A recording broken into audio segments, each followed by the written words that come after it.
Sa bawat laban, ikaw ang nauna. Tinig mo'y sigaw ng masa. Ngayong ikaw ay hinahatulan ng dayuhang walang alam. Sino ba ang nagmalasakit? Siya ngayon'y pinapahirap.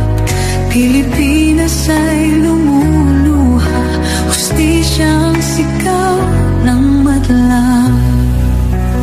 Tatay, di